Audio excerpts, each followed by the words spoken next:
O governo federal, ele repassou cerca de 168 bilhões de reais para o Bolsa Família em 2024, né. Estima-se aí que o Bolsa Família ele chega hoje a mais de 20 milhões de famílias no Brasil. E a gente tem sempre essa questão do tipo assim, a gente sabe o impacto, quantas pessoas ele auxilia, e discute-se muito também sobre quantas pessoas saem do assistencialismo do Bolsa Família. Uhum. O quanto que ele é efetivo hoje, Bolsa Família?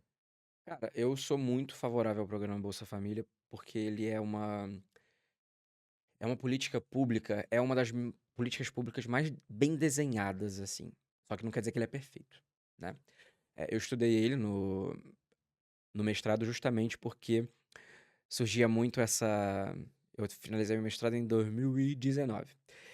Sempre foi muito comum as pessoas falarem que tem gente fazendo filho pra ganhar Bolsa Família, que Bolsa Família sustenta vagabundo. E assim, a gente não pode usar um caso isolado Porque tem pra os vídeos explicar o que todo. circulam, né, É, do assim, tipo, você não pode usar um caso isolado pra poder explicar o todo, né?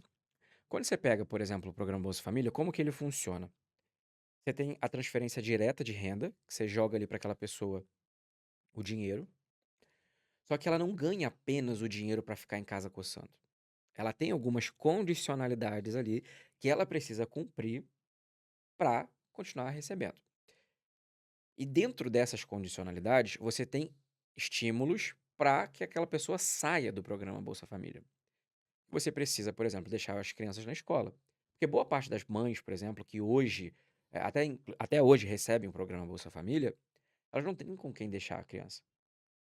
E geralmente o cuidado com o lar recai sobre a mulher. Então, na minha pesquisa, a gente encontrou que o programa Bolsa Família, ele não somente aumenta a oferta de trabalho da mulher, como também diminui a pobreza e a desigualdade de renda entre todas as pessoas que recebem em relação a gênero, já não, focado em raça, focado em região. Em todos esses pontos, você aumenta a oferta de trabalho porque você tem essa condicionalidade de, ok, a criança na escola, a vacinação e tudo mais. E aí, por que que eu falei que ele não é perfeito? Porque as condicionalidades hoje não são tão atualizadas como deveriam.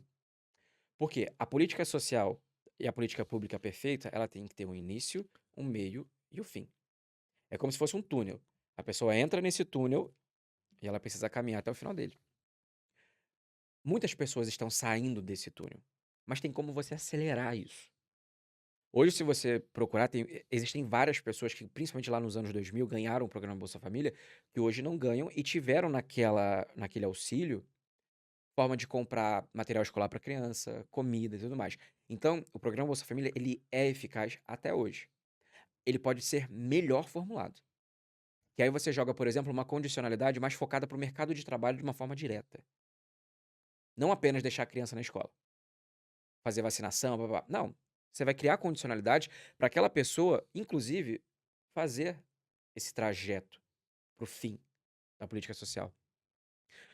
Só que qual que é o problema em relação a isso? As pessoas querem discutir auxílio como o programa Bolsa Família e não querem discutir, eu fecho os olhos para coisas muito maiores do que é gasto com Bolsa Família. Justamente porque o programa Bolsa Família ele é para pessoas mais pobres. Então isso afeta determinadas pessoas de uma maneira simples, né? No sentido de incomoda, por exemplo, ver o pobre andando de avião, porque o pobre não tem educação. Incomoda, por exemplo, um ex-ministro falar que tem muita dona de casa viajando de avião. Isso é um problema? Então, por trás desse discurso de política social que é ineficaz, que cria vagabundo, eu não vou falar 100% para não ser escroto, mas 99% tem por trás uma pessoa que detesta pobre. Que se tivesse como separar duas vias, uma para o rico e outra para o pobre, embora já tenha, ia fazer isso. Então, a política socioeconômica eficaz, ela faz esse caminho que eu falei agora. Ela não deve ser retirada, ela deve ser reformulada. E se não estiver dando certo, aí sim termina. Agora, o programa Bolsa Família, durante anos, reduziu pobreza, reduziu miséria. Então, ela não pode ser reduzida a um caso isolado. Ou dois, três, 100 casos isolados que seja. Agora, os milhões, você falou aí 20 milhões de brasileiros, é quase 10% de da população. famílias, né. É de família. Tipo, 10% da população, tecnicamente, assim. E aí volto a falar, quando você tem uma camada muito pobre, que não tem perspectiva, e às vezes o que ela tem, por exemplo, de lazer é abrir os stories da Virgínia, e a Virgínia mostra pra ela uma opção de ganho. Aquele influenciador que ele adora, aquele podcast que ele gosta de escutar, porque é só esse lazer que aquela pessoa tem, apresenta um ganho certo. O que ela faz? Ela aposta. Agora mudaram a ideia, né? Você não pode usar o cartão do Bolsa Família, você não pode usar tal coisa pra poder apostar. Só que o programa em si, eu acho que ele é muito vilanizado por conta dessas questões. Mas como é que eu acelero essa ponta final? Porque a gente tem esse problema hoje, que é até uma questão. Até pra gente não estender o programa, que eu Uhum. sou contra podcast longo, que eu sou contra o cárcere privado. Porque a gente tem esse problema hoje, até mesmo para quem tá no ensino superior, né? De você forma-se numa faculdade, você chega no mercado de trabalho, você descobre que às vezes você vai ganhar menos do que você pagou Sim. na mensalidade da sua faculdade. Não tem vaga para tanto advogado, tanto administrador, tanto não sei o quê. Então, como é que a gente consegue fazer para que esse cara que tá passando por esse funil do Bolsa Família chegue nessa ponta e consiga descolar? Deixando de ser um grande fazendão com Wi-Fi. Pra mim, a resposta começa daí. Porque enquanto a gente não mudar a nossa estrutura, você falou aí da galera que sai da faculdade e não tem emprego. Você teve nos anos 2000, 2010 ali, inclusive eu fiz nesse período, uma quantidade enorme de pessoas, de vagas, na verdade, na instituição pública. E tinha espaço pra absorver essa galera? Não adianta de nada.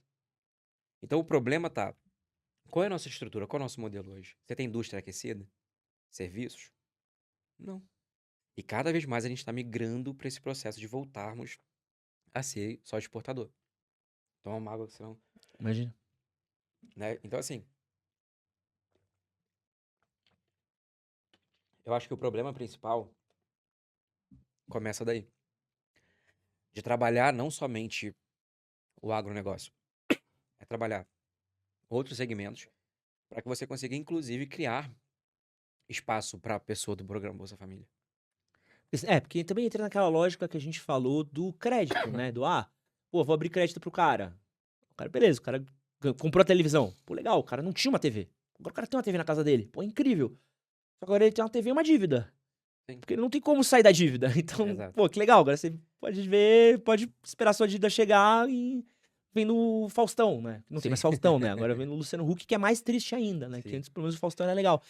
E aí chega no segundo ponto, que talvez seja a maior crítica hoje do Bolsa Família, e foi algo que o Bolsonaro fez, críticas também que também fazem a Lula, e Lula também faz, que é a questão do assistencialismo, né? Como que a gente faz com o assistencialismo ele não vire um instrumento de populismo e de manutenção daquele plano de governo de se manter no poder? Como que a gente faz? É, Rapaz, trocando todo mundo que tá lá praticamente. Porque assim, é aquilo que eu falei lá no começo. Você tem pessoas que estão mais preocupadas em se reeleger do que resolver os problemas de fato. Então, enquanto a população não conseguir entender que você precisa eleger pessoas que estão mais propostas e propensas a planos de Estado e não plano de governo, não adianta. Sempre vão usar esses mecanismos. E aí a gente vai ficar sempre nesse moinho de ajuda o pobre, que é aquela velha coisa da antigamente que tinha, quando a pessoa ia comprar voto, dava tijolo. O vereador ah, ia lá e comprava tijolo. Acontece isso. É porque a pessoa aceitou tijolo, ela é ruim. Cara, às vezes ela só precisava do tijolo, de fato. E ela encontrou alguém que queria comprar o que ela tinha pra dar. Só que essa pessoa não enxerga, por exemplo, o valor do voto dela. e é o que ela vê, né? Como é que você vai virar e falar assim, pô, esse cara aqui tá industrializando o país com um plano de industrialização que vai demorar 12 anos pra gente ter um próximo polo de chips no mundo. Foda-se. Pô, esse cara me deu um gás. Exato. E a percepção de valor também, às vezes, não Ah, perdura, né? Então, por exemplo, criando mais um exemplo fictício aqui em relação a isso, suponhamos que essa pessoa que recebeu o tijolo que ela precisava pra, sei lá, ampliar a casa dela. Obrigado, querido. Ela, ela não percebe, e assim, quando eu falo não percebe, é de monetariamente falando mesmo, sabe? Ela não percebe, por exemplo, que talvez aquela pessoa vai votar contra no Ah, direito trabalhista que ela tem ali, que vai fazer muito mais. Vai, tipo assim, vai ficar muito mais caro. Antes, se ela tivesse comprado o tijolo do próprio bolso. Por isso que eu falo que a politização e o entendimento sobre economia é esse que é o trabalho que eu tento executar. É importante para a população como um todo. Porque você deixa de pensar só no superficial ou de olhar para aquela ótica do tipo, tá, como que isso vai me afetar, de fato? Porque hoje a galera vota por meme, vota porque fulaninho falou pra votar, vota por causa de fake news. Só que não tá, tipo, não é só sobre votar ali, mas tipo, quem que vai escolher alguma coisa sobre mim no futuro? Quem que vai definir no final das contas se, sei lá, o aumento do salário mínimo vai ser acima ou abaixo da inflação? Porque isso também afeta o poder de compra, como a gente começou falando. Então são vários os pontos assim nesse sentido.